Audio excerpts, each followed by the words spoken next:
Muli magandang umaga po sa ating lahat, sa lahat ng mga taga-subaybay ko at mga suki ko. Nandito na naman po ako sa bagong palengke ng Iba at Zambales.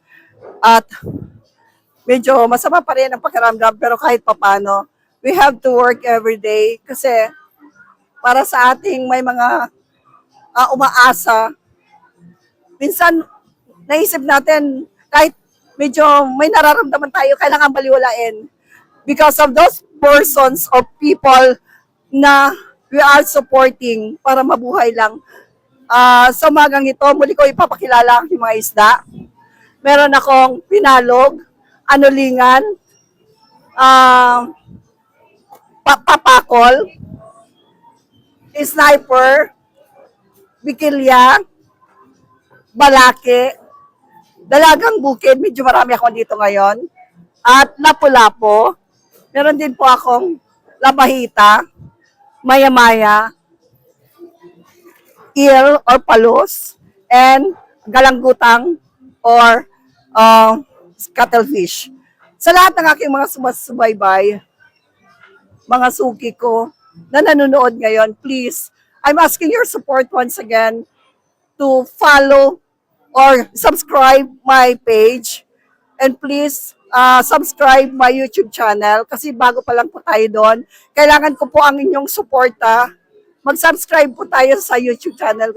At lahat po ng mga sumusubaybay sa akin, muli po ako nagpapasalamat sa inyo, sa lahat ng aking mga suki na nakita ko po yung concern ninyo sa akin. And some of my videos, isinishare ninyo. Maraming salamat from the bottom of my heart.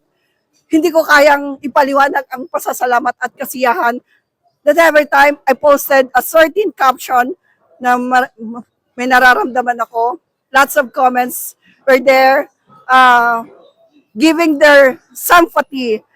At ang iba nagtatanong kung okay na ba ako yesterday that I am having my videos nagtitinda kahapon. Nandun pa rin ang inyong concern kung okay na ba ako. Thank you so much. And may nag-comment isa doon yesterday. Nakita daw niya ako sa my generic. Nilia Ruanto, shout out sa iyo. Sana nagpakita ka sa akin in person. Nagpakita ka sa akin para makilala kita. Kasi sabi niya sa comment, nakita, hindi pa kita nakikita. Sa Facebook lang kita nakikita. Nakita kita kahapon sa generic. Sana lumapit ka at nagkakilala tayo face to face. Sa mga ganong klase, yesterday also, dumaan po ako sa may McDo. Habang kumakain, meron din mga tao nakakilala but I don't know them. Pero alam ko, nakakakita na rin sila sa akin and sa Facebook. Kaya sa mga nakakakita na sa akin at follow na sa akin. You don't have to be ashamed kung gusto nyo makipagkilala, makipagkamay. And nagbibigay pa ako ng stickers na. However, come to me na starting tomorrow, namimigay po ako ng stickers so that you will not forget me. Pwede nyo pong ilagay yon sa inyong mga sasakyan or wherever. At sa muli, sa umagang ito, si Gemma ang aking happy pill. For the past few days, hindi ko siya sinasama kasi nga medyo masama nga ang pakiramdam ko, baka mahawa ko siya. But now, I'm okay na, kaya pwede ko na siyang isama. Si Gemma, mga isda mo, ipakilala mo. Tilapia. Gemma naman, tumayo ka. Tilapia. Uwi na kayo at bibili na kayo. Bonito. Bangos. Bangos, barelyete. Walang barilite po, bonito. Bonito lang pala. Tilapia ang magaganda. Ito si Gemma kasi napagod din siya kanina. Kasi ang dami niyang bumibili sa kanya. Kaya nakaupo siya. Pero tingnan mo naman, kahit pagod na siya, maganda pa rin siya. Di ba, Gemma?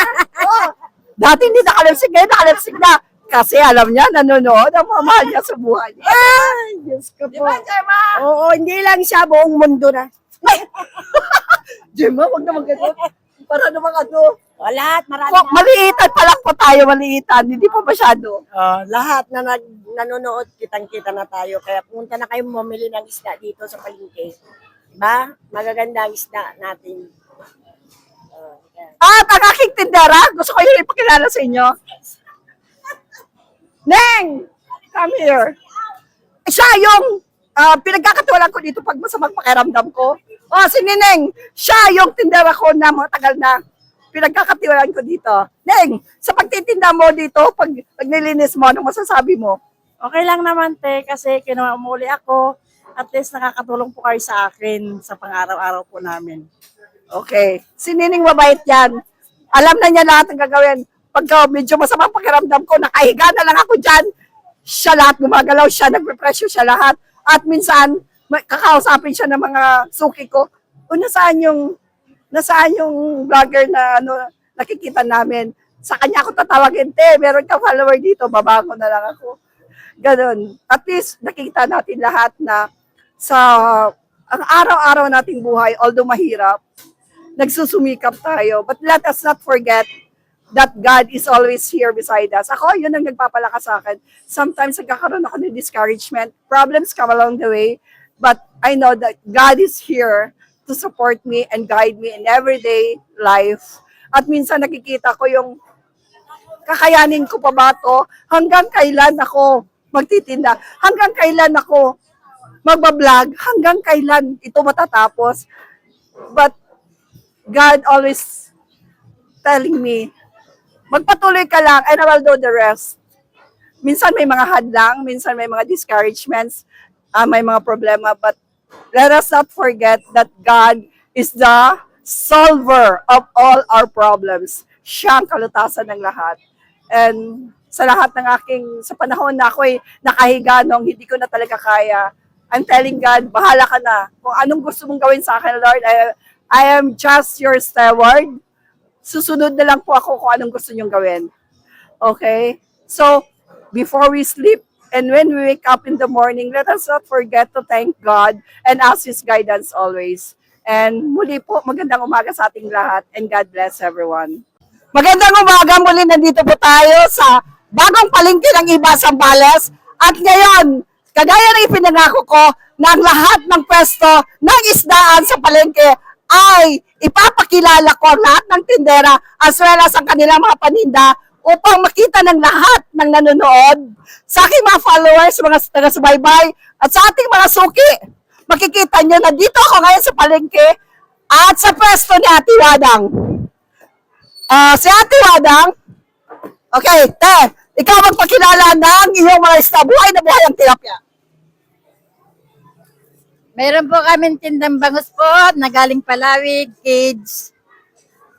Meron kaming tuna, tilapia, bonito, yellowfin, dorado, tsaka tangigi.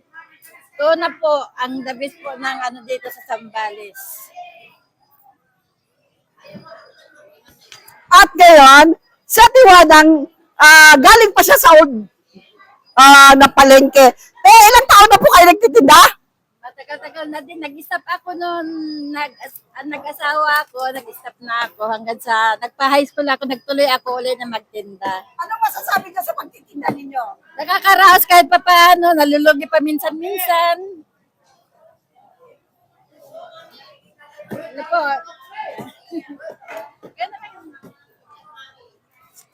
Si Ate Wadang, siya yung tindera na nakita ko na tahimik talaga dito.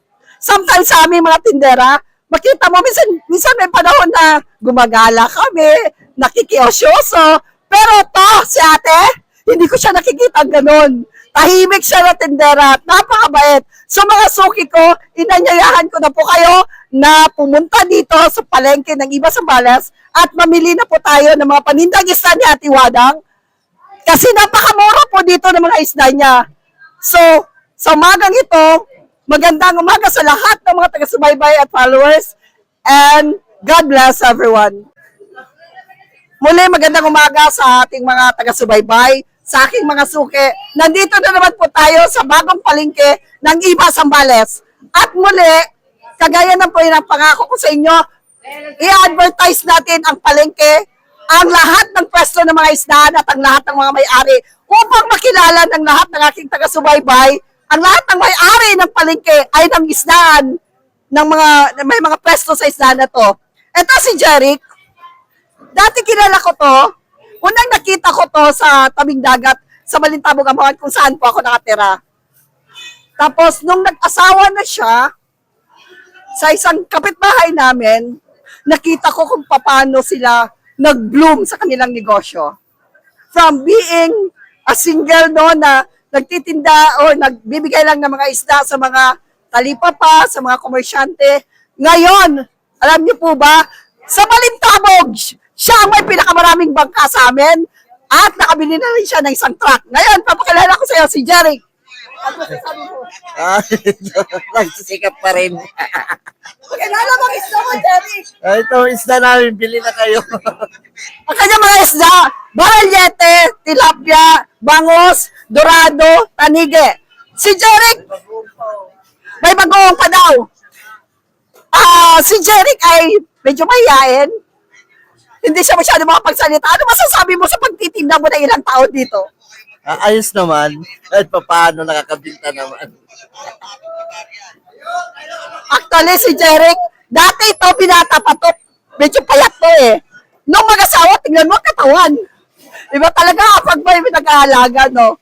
So, mga suki ko, mga taga-subaybay ko, inanyayaan ko na po kayo, mamalingke at pumunta sa pwesto ni Jeric dahil napakamura na kanya mga bangos, tilapia, bonito, baralyete, dorado. At muli magandang umaga and God bless everyone.